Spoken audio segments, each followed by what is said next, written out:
अगस्त के महीने में उत्तर भारत के कई इलाकों में लगातार बारिश से जनजीवन अस्त व्यस्त है। उत्तर प्रदेश के अयोध्या में सरयू नदी का जलस्तर बढ़ने से कई इलाके पानी में डूब गए हैं। लोगों को सुरक्षित स्थानों पर शरण लेनी पड़ी है। लोगों का कहना है कि कई सालों बाद यहां इस तरह की बाढ़ देखने में आई। पहले भी पानी आता था बरसात के दिनों में, लेकिन 2-3 दिन में पानी चला जाता था, निकल जाता था। लेकिन इस बार 1 महीने बाद भी पानी कई तटीय इलाकों को है अब भी, और कई इलाके उसमें डूबे हुए हैं। सरकार की ओर से इस बीच कई प्रभावित इलाकों में राहत सामग्री बांटी जा रही है।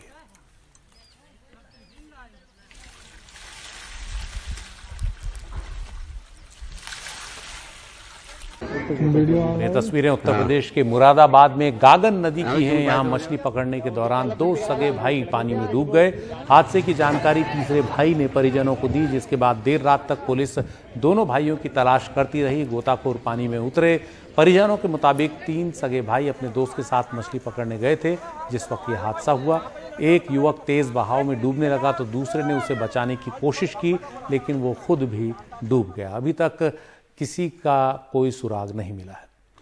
मध्य प्रदेश की राजधानी भोपाल में भी लगातार बारिश से निचले इलाकों में बसी कई बस्तियों में पानी भरा हुआ है। कई जगहों पर बाढ़ जैसे हालात बने हुए हैं। कलियासोत डैम का गेट खोलने के बाद निचले इलाकों में सैकड़ों घरों में पानी आ गया है। दामखेड़ा बस्ती में कई मकान पूरी तरह डूब गए हैं। लोगों के घरों में रखा सामान और अनाज बर्बाद हो गया है। बाढ़ प्रभावित लोगों के लिए सुरक्षित स्थानों पर रहने के इंतजाम किए गए हैं। और राजस्थान में भी झालावाड़ में भारी बारिश के बाद हालात खराब हैं। यहां की आहू नदी में जलस्तर बढ़ गया है। नदी का पानी पुल के ऊपर से बह रहा है। लोगों की मुश्किलें बढ़ गई हैं। अगले 2 दिन में भी राजस्थान के कई इलाकों में भारी बारिश की चेतावनी है। और राजस्थान के हिल स्टेशन माउंट आबू में भी पिछले कुछ दिनों से बारिश हो रही है और इस कारण यहां जो झील है वो अब ओवरफ्लो कर रही है। मौसम का लुत्फ उठाने के लिए काफी तादाद में लोग यहां आते हैं और इन दिनों झील में पानी इतना ज्यादा है कि लोगों को कहा जा रहा है कि वो उसके करीब न जाएं।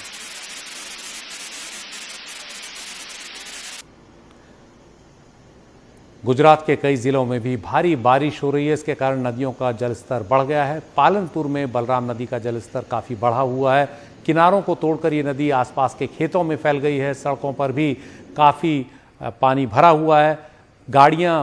गाड़ियों के टायर पूरी तरह पानी में डूबे हुए हैं। तब बड़ी मुश्किल से कुछ गाड़ियां निकल पा रही हैं। कई गाड़ियां पानी में खराब हो रही हैं। गुजरात के सुरेंद्रनगर इलाके में भी पिछले कुछ दिनों से जमकर बारिश हो रही है। घरों में लोगों के घुटनों तक पानी भरा हुआ है। हालत यह है कि घर के बर्तन भी कई जगह पानी में तैरते दिखे। दुकानों में पानी घुस गया है और लोगों को काफी मुश्किलें हो रही हैं। अस्त व्यस्त है आम जनजीवन यहां पर।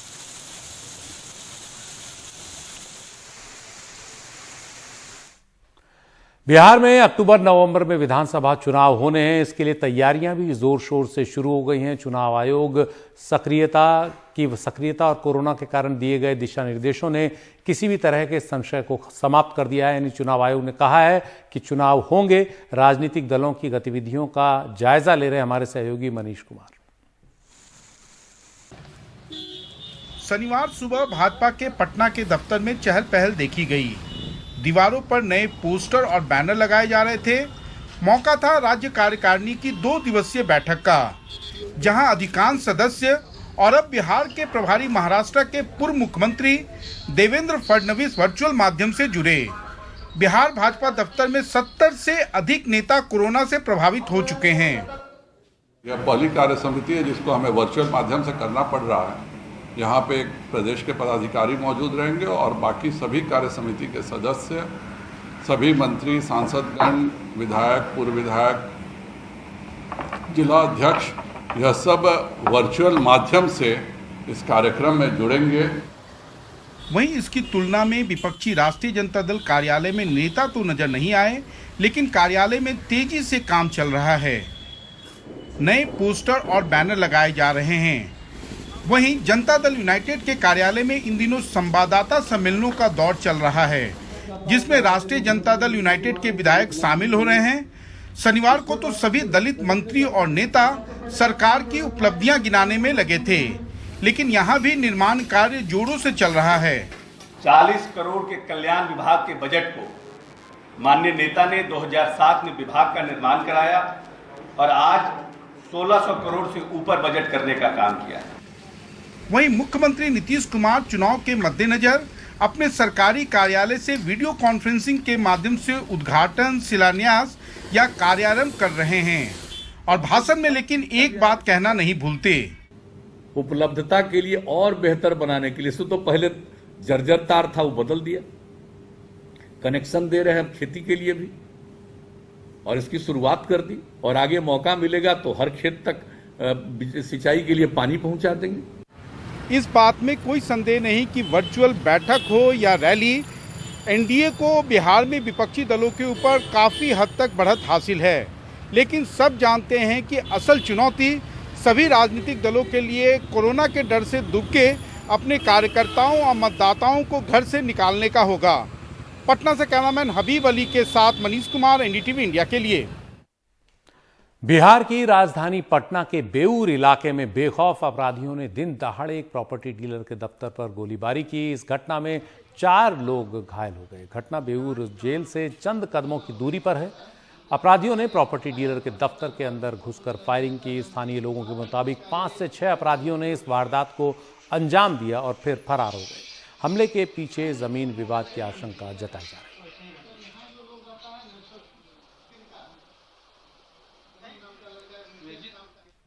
कांग्रेस छोड़कर बीजेपी में शामिल होने के बाद पहली बार ग्वालियर पहुंचे ज्योतिरादित्य सिंधिया के विरोध में कांग्रेसी कार्यकर्ताओं ने प्रदर्शन किया। सैकड़ों कांग्रेसी कार्यकर्ताओं ने ग्वालियर के 3 स्थानों पर उनके ग्वालियर आने के विरोध में नारेबाजी की, प्रदर्शन किया।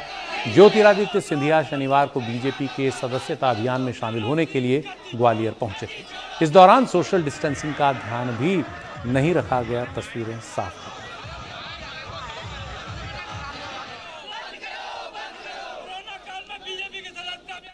मध्य प्रदेश के मुरैना में बैंक फ्रॉड के मामले में कल कई ठिकानों पर सीबीआई ने छापे मारे। सीबीआई ने केएस ऑयल्स लिमिटेड नाम की कंपनी के खिलाफ एफआईआर दर्ज की है।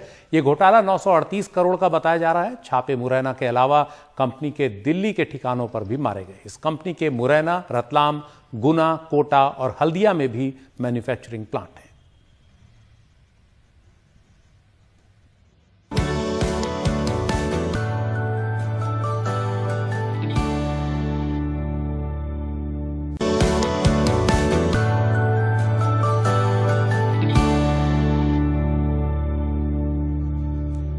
बात हिमाचल प्रदेश की, यहाँ भी बारिश काफ़ी हो रही है। इस बीच यहाँ के कुल्लू में एक गांव से तेंदुए के 2 बच्चों को बचाया गया है। ये दोनों तेंदुए के जो बच्चे हैं एक खुले वाटर टैंक में मिले। दोनों को बाद में जंगल में छोड़ दिया।